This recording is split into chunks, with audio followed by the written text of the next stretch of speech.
Started, so I'll take uh, Paul, like I had mentioned, we wanted to talk to you a little bit about this thing called shrinkflation. I have never heard about this before, but I understand it's happening right now, kind of around the country. Tell me a little bit first off, just what is that? What does that term mean? Well, what we know is that there's inflation happening, right? So things are becoming more expensive. So at the consumer level, they're up nearly 8% at the over the last year. At the producer level, those costs for them are up about 11%. So what a producer has to do is decide, am I going to increase the price of what I'm selling you, or I can sell you less stuff for the same price?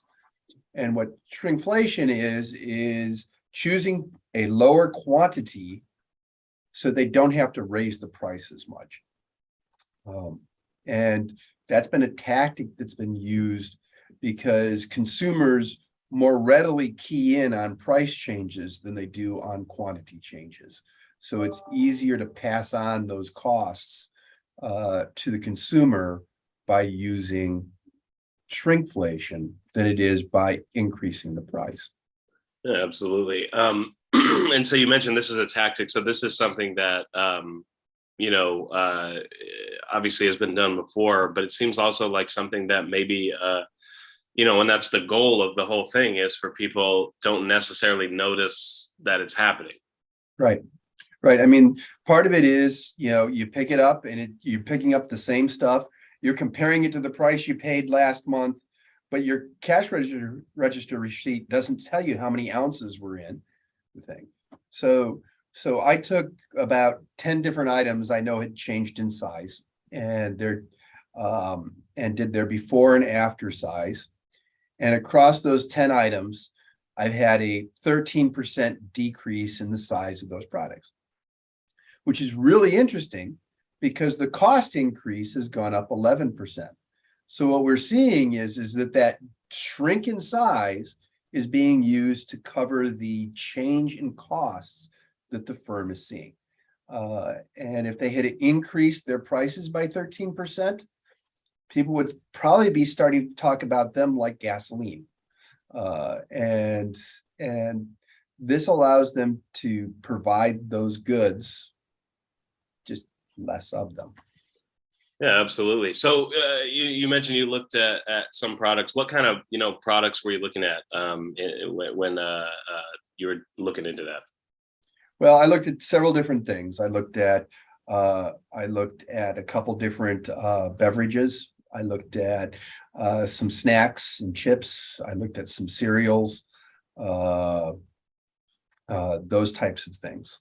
And across all of those, the average size shrank by about 13%. The lowest was 8%. The biggest was 18%. So,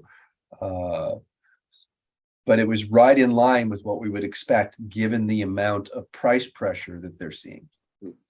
So when companies are doing this, obviously, how do they make that work? Like when it comes to liquids, is it kind of just altering the packaging a little bit, or when it comes to like one of the items I'd read about was Kleenex. It's like you don't see on the packaging that there's this many Kleenex and things. So that's something that people honestly probably wouldn't even notice at all unless they were looking for it.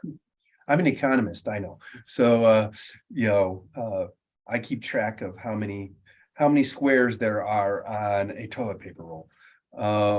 And when we calculate inflation at the national level, we make adjustments for the amount of the good. So when you see those changes in inflation, we've taken into account that things have gotten smaller and we adjust it to the quantity rate.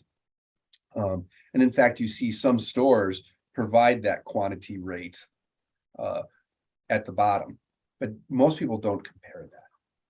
It gets a little, so it gets a little tricky sometimes. There are some things that are easier to switch than others. Adding a few less potato chips into a bag and not changing the size of the bag, they don't have to change any of their machinery or do any of those types of things. They just can make some adjustments. With beverages, often they have to change the shape of the item, and so then there's costs to doing that. With all of these things, they have to remember that there's a cost to making the change. So they have to make sure that it's going to stick. They have to know that it has to be there going into the future, because they don't want to switch back and forth. And you might even see it marketed as healthier, less calories, things like that, in order to help people feel better about it. Yeah, absolutely. So how long, obviously inflation's been going on here for the last, little while here. How long, I guess, has this been going on for the last, in this term of where obviously it's been done before, but right now, like over the last few months, have we started to see this over the last, year or so? Well, we're just seeing it accelerate right now. It's something that happens all the time. So it just happens less frequently when prices are going up slowly than when they're going up quickly. And what's happened right now, our prices are going up many times faster than they have any time over the course of the last decade, or 2 decades, 3 decades. All right. We're seeing big increases in prices.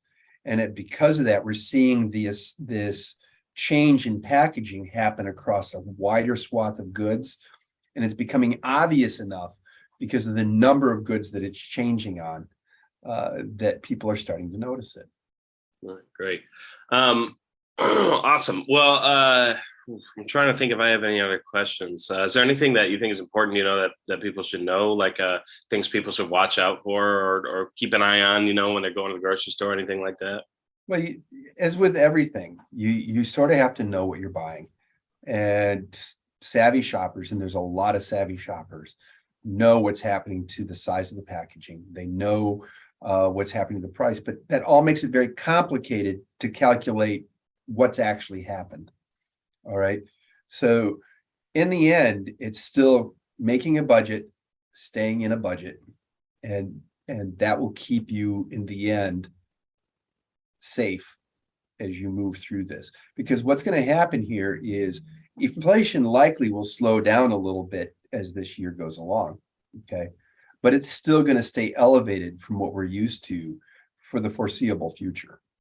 So we have to start getting ready and start thinking about how these changes are going to affect your purchasing patterns.